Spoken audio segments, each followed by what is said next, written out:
Hello, class or classes. I wanted to say hello to you and I miss you.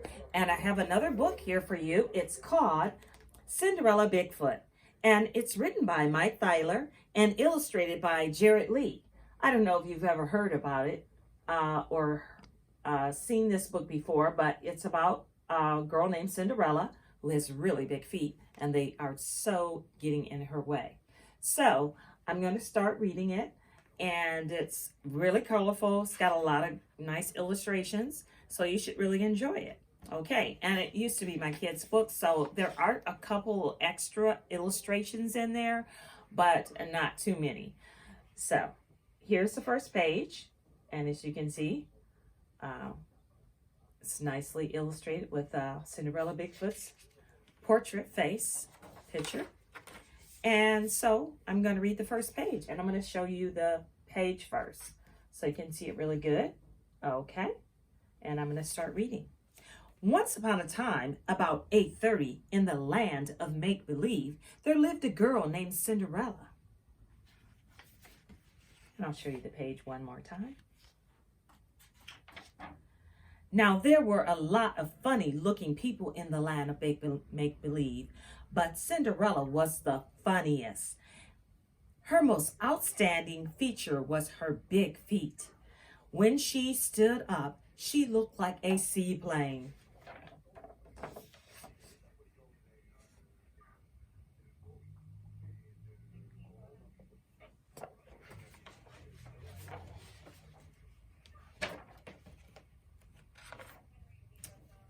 Okay, show you the next page again. And I'll show it to you one more time after I finish reading, just in case. But the great thing, this is a video, so you can stop it and pause it anytime to get a better look. Cinderella lived with her beautiful stepmother and her three beautiful sisters, Winnie, Whiny, and Mo. She also had a beautiful stepcat and a stepdog and a step ladder. Imagine that. The size of Cinderella's feet caused her many problems. She bounced off the ceiling at ballet class. She always lost at hopscotch. And she had to buy a sock for every toe.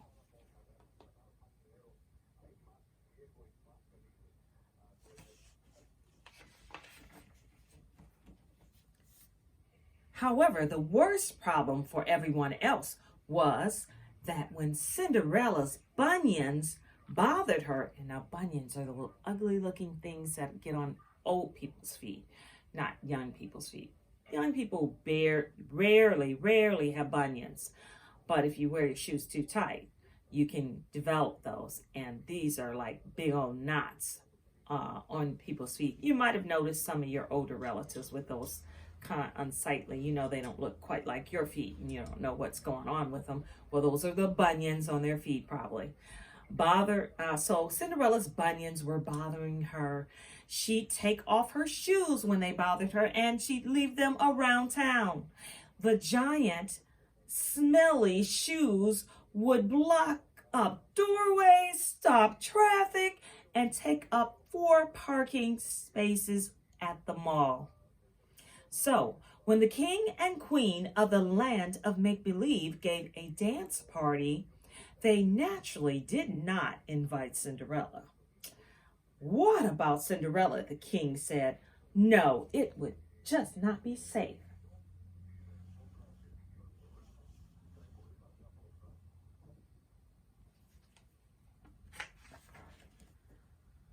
On the evening of the ball, the stepsisters stepped into their party dresses. Isn't it exciting, said Winnie. Tonight the prince will choose a bride, said Whiny. I hope it's one of us, chirped Mo.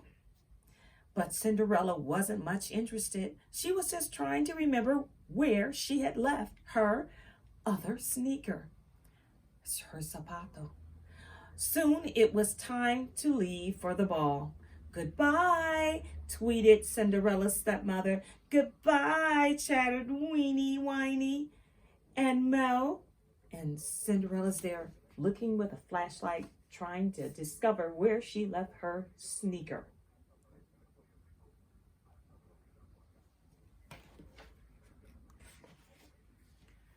As soon as they were gone, Cinderella put up her feet and turned on her favorite TV show, Lifestyles of the Royal and Famous.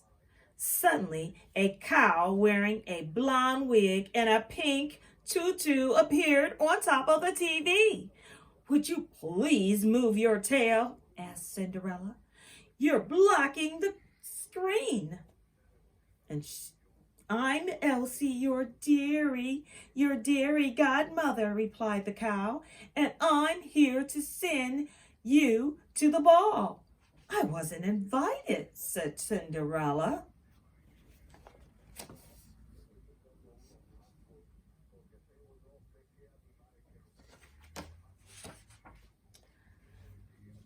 The cow waved her wand. Voila! Just then, an invitation dropped through the mailbox. "I don't have a thing to wear," whined Cinderella. Elsie waved her golden wand again. Voila! And Cinderella was suddenly wearing a glamorous, glittery gown.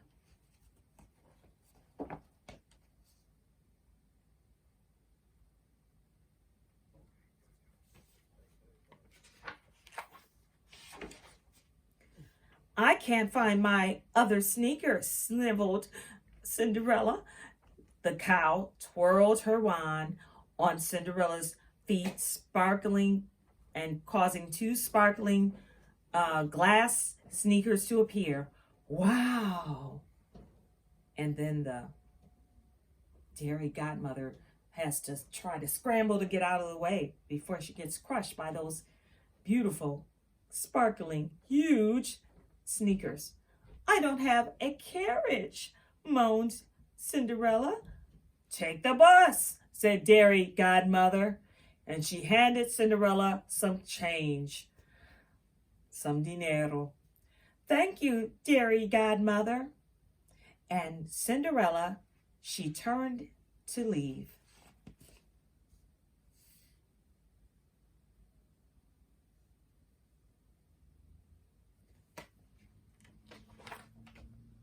"One thing," said the cow, "you must be back before the clock strikes 12. "Sure, sure, sure," said Cinderella. "Bye." When Cinderella arrived at the ball, everyone pointed and said, "Who's that funny-looking girl?"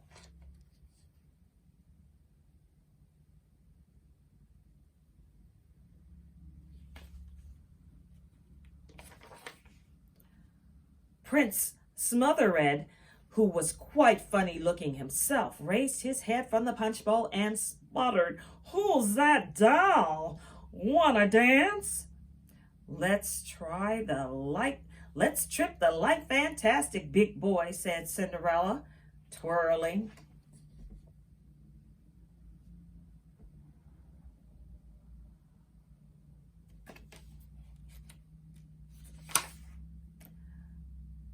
"Ouch," said Smotherhead. "You stepped on my foot." The two began to dance. "Ouch, ouch, ouch. Maybe we'd better sit this one out," howled Smotherhead. Hopped up, and he was hopping up and down, holding his foot. Just then the clock struck 12. "Time to go. Fast. Time to go." Oh, time goes fast if you're having a ball. Miss Dimes doesn't have her reading glasses on. I have my distance glasses on, and they're not really for reading, but I look a lot cuter in them on screen, so I'm wearing those instead. So I might have a little trouble reading sometimes because I don't really have the right glasses. See what happens when you're trying to be cute, huh? "I have to go," shrieked Cinderella. But who are you?" cried Smotherhead, rubbing his feet, still smarting from her stepping on them. "I'm late," she replied. "That's a funny name," said Smotherhead. who wasn't very bright or very smart. It actually says swift, which means all the things I just said. What's your address? What's your phone number? What's your sign? But Cinderella was gone. She left behind one glass sneaker, size 87, AAA, that blocked the doorway, so everyone had to leave through the back, la porta, the back door.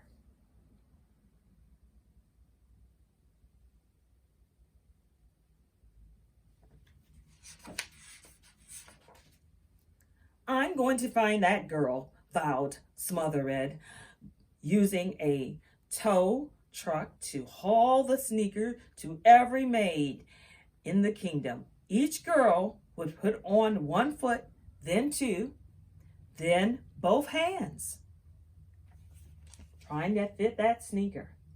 But it just wasn't working for them. They wanted to be able to marry that prince, even though he wasn't too swift or bright.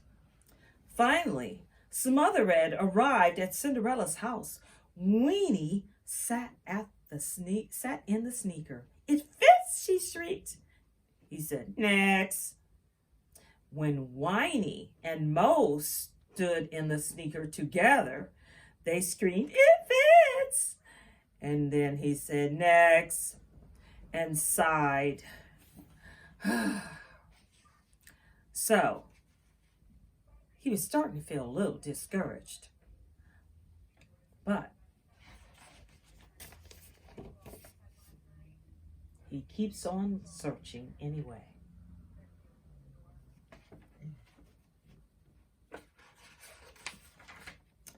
Just then, Cinderella lumbered into the room. Oh, there's my other sneaker, she cried, and she slipped it on, and everyone stared at Cinderella's foot. It fits, they gasped. Will you marry me, said Smothered, throwing himself to her feet. Only if you marry me, replied Cinderella. The prince grabbed a donut and put it on her finger, and then they rushed out the door to live happily ever after. Well, at least the prince will be our step brother-in-law, cried Weenie and Whiny and Mo. Yeah, but he's going to be hard to fill. It's going to be hard to fill Cinderella's shoes, sighed their mom. Poor babies. She gives them that comforting hug. Weenie, Whiny, and Mo. The stepmother gives them a nice big hug. And then the last page, just when Elsie, the fairy godmother, appeared on top of the refrigerator, the shoe must go on instead of the show. She uttered with a wink and poured them each a glass of milk. The end. And another little picture that was illustrated by some other artists, not illustrated by Jared Lee, but my daughters. And that's the end. I hope you enjoyed this book. And it's a really silly book, but it's got some funny moments. And hopefully you caught some of the funniness, like Deary. Instead of Dear Fairy Godmother, it said Dairy Godmother. So hopefully you caught some of those little jokes in there and silliness of this book. So I hope you enjoyed it, and I look forward to reading another book for you. And this is for kindergarten on up to like probably second grade. So if you want to read it or look at it, look and see how someone else might read it besides Miss Dimes, this book is online. And so enjoy it and look up other books, and look forward to reading to you again next time. Bye. Adios.